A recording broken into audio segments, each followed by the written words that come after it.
हे अस्सलाम वालेकुम, hope you guys are doing good. अल्हम्दुलिल्लाह मैं भी यहाँ पर ठीक हूँ।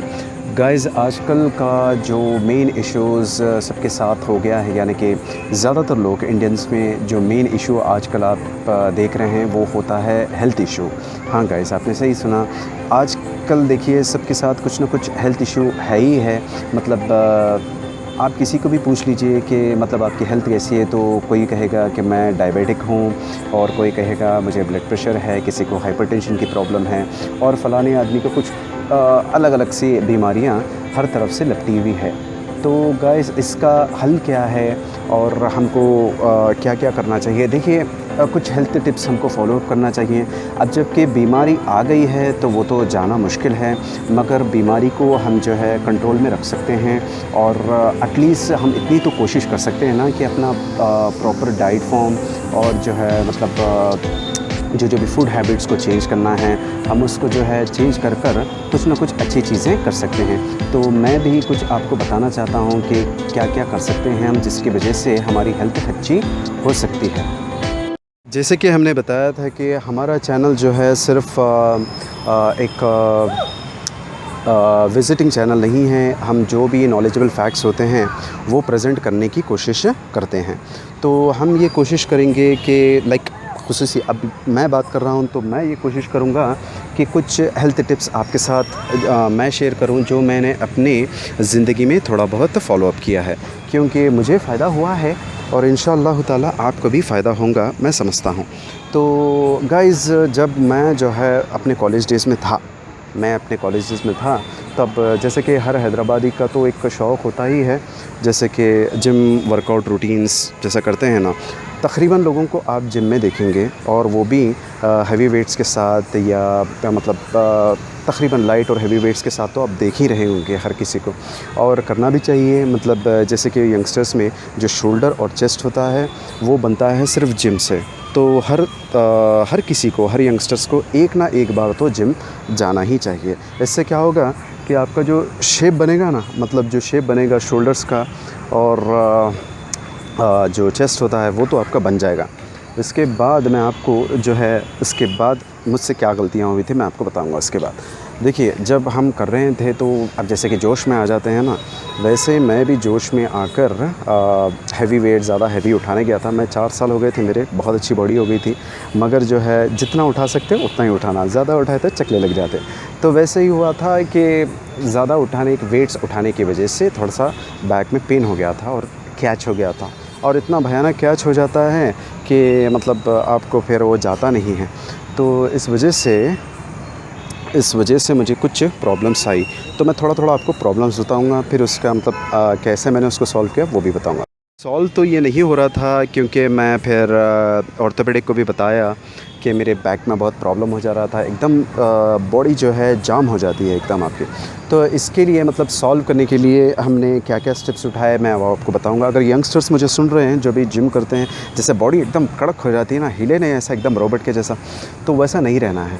तो हमारे पास वही मिस्टेक करते हैं, उसके प्रॉपर प्रिकॉशंस नहीं लेते हैं। आपको बीच बीच में जो है आपको एक बार तभी, या मतलब जितने भी आप कर रहे हैं तो 3 मंथ्स में एक बार आपको बॉडी मसाज कराना बहुत ज़रूरी होता है। अगर आप बॉडी मसाज नहीं कराएंगे तो आपके मसल्स पूरे जैम हो जाएंगे, इसलिए एक बार आपको बॉडी मसाज कराना बिल्कुल ज़रूरी है। बॉडी मसाज के साथ साथ आपको जो है दूसरे एक्सरसाइजेस में भी इन्वॉल्व होना पड़ेगा। एक्सरसाइज दूसरे क्या करें कैसे करें, आपको फ्लेक्सिबिलिटी डेवलप करनी पड़ेगी। तो फ्लेक्सिबिलिटी के लिए सबसे बेस्ट एक्सरसाइज मैं जो देखा था पहले तो अब जैसे कि हमारे पास कैसा लाइफस्टाइल है, जिम को जाना है सीधा गाड़ी पकड़ ली और चले गए। हो सकता है कि आपका घर दूर हो तो इसकी वजह से आपको प्रॉब्लम होती हो सकता है, कुछ भी हो सकता है। तो हाँ, तो तकरीबन लोगों को आप देखेंगे वो एज ही वैसी होती है कि मतलब गाड़ी पकड़े और सीधा जिम को पहुंच गए। एक तरफ से शॉर्टेज ऑफ टाइम भी होता है, और मतलब स्टाइल मॉडर्न हर चीज़ मिलाकर होती है। लेकिन चलिए मैं भी जाता था, इसलिए मैं कुछ बोल नहीं पा रहा हूँ इसमें। तो आपको सबसे बेस्ट ये होता है जब आप एक्सरसाइज करते हैं उसके बाद आपको फ्लेक्सिबल भी होना पड़ता है। फ्लेक्सिबल के लिए जैसे कि आप देखेंगे तकरीबन बॉडी बिल्डर्स ऐसे सीना चौड़ा कर ठहर जाते हैं ना, वैसा नहीं, जैसा उसके अलावा या in addition to that you need to go for some flexible exercises. What are the flexible exercises? पहले तो आपको वॉक भी करना चाहिए, हल्का हल्का रन भी करना चाहिए। फिर उसके बाद आपको एरोबिक्स करना चाहिए। एरोबिक्स यानी कि जैसे जंपिंग जैक्स वगैरह करते हैं वो भी करना है। इससे क्या होगा, आपकी बॉडी जो है खुलेगी, तो आपके नर्व्स जो है ज़रा रिलैक्स होंगे। और एक बार बॉडी मसाज कराने के बाद जो आप जिम में वर्कआउट करते हैं वो मसल्स पूरे रिलैक्स हो जाएंगे। एक आध बार बीच में संडेज़ में एक बार छोड़ देना चाहिए।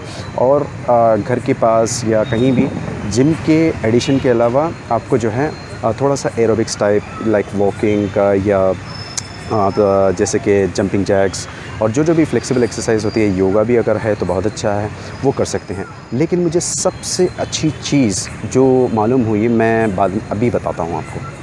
इसमें एक और एक चीज़ बोलना चाह रहा था, जब भी आप चाय पिए, चाहे वो यंग रहे चाहे वो ओल्ड रहे कोई भी रहे, तो डिकॉक्शन में यानी कि मॉर्निंग टाइम्स में ही अर्ली इन द मॉर्निंग अगर आप खाना खाने के बाद पिए या खाने से पहले पिए, दैट डजंट मैटर। मगर व्हाट इज़ मैटर इज़ जब भी आप डिकॉक्शन पिए जो बहुत ज़्यादा फ़ैट हैं, तो बिल्कुल एक थोड़ा सा बिल्कुल थोड़ा सा मतलब अपने हैंड के टिप के उतना आपको जो है सिनेमन ऐड करना है। उसके अंदर फिर सौंठ भी ऐड करना है, थोड़ा सा अजवाइन ऐड कर कर जो है डिकॉक्शन में डालकर पिएँ, तो इंशाल्लाह तो मॉर्निंग आवर्स में खाने के बाद तो आपका जो है वेट लॉस जल्दी जल्दी हो जाएगा इंशाल्लाह ताला। तो जब ये टिप आपको काम में आ गए तो आपका जो इम्प्रूवमेंट्स रहेगा वो जो है आपको 3 मंथ्स 4 मंथ्स के बाद दिखेगा।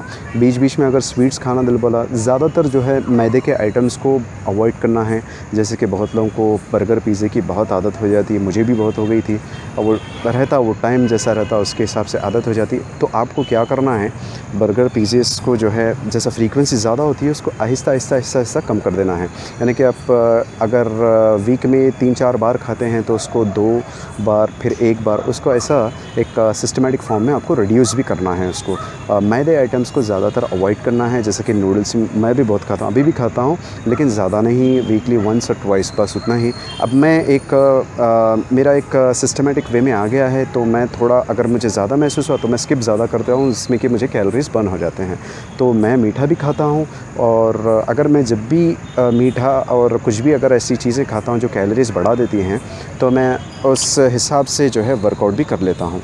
तो जब भी आप स्किपिंग शुरू करें तो आपको जो है बहुत लेग्स पेन होंगे, इट्स अनबेरेबल होगा, लेकिन आपको डिटरमाइंड रहना चाहिए। जैसे कि सैफ अली ख़ान की बेटी थी ना, सारा अली ख़ान, कैसा डिटरमाइंड थी, इतने से जाके एक बलून से जाकर एकदम स्लिम ट्रिम जैसा हो गई है। तो हमको भी एक नॉर्मल कॉमन मैन को भी एक डिटरमाइंड रहना चाहिए, जिससे कि हम अपना वेट लॉस करें। तो मैं जो भी टिप दे रहा हूँ ये मेरे पर्सनल जो है मैं ख़ुद अपने ऊपर जो है इस्तेमाल किया हूँ और देखा हूँ, तो अल्हम्दुलिल्लाह मुझे बहुत वर्क किया। तो मेरा वेट जो है 2 साल में एक अच्छा फ़िट तो हो गया हूँ मैं। अभी आप देखेंगे कभी मैं दिख गया आपको रास्ते में तो आपको मालूम हो जाएगा कि मेरा फ़िटनेस रूटीन कैसा है और मैं कैसा पहले से बहुत बेहतर हो गया हूँ। तो गाइस, जो भी इन्फॉर्मेशन अच्छी रही एक्सरसाइज के हिसाब से भी कैसे भी, तो मैं आपको देता रहूँगा। तो आपके पास भी अगर कुछ नॉलेजेबल फैक्ट्स हैं, कुछ भी आप बताना चाहते हैं, तो मुझसे मिलकर मेरे ब्लॉग में आ सकते हैं, मैं वो भी बताऊँगा। जो भी आपके पास फैक्ट्स है या कुछ भी अच्छे नॉलेजेबल फैक्ट्स है, क्या आपके पास टॉपर्स है जिनकी मतलब आप इंटरव्यू लेना चाह रहे हैं, तो मुझे ज़रूर बताइएगा। जो भी अच्छे नॉलेजेबल फैक्ट्स हैं मैं आपको ज़रूर बताएँगा। तो आपको करना क्या है, मानो मैंने जब भी जो भी पसंद आया तो मुझे मानो मैंने सब्सक्राइब और लाइक ज़रूर करना है और कमेंट भी, ठीक है।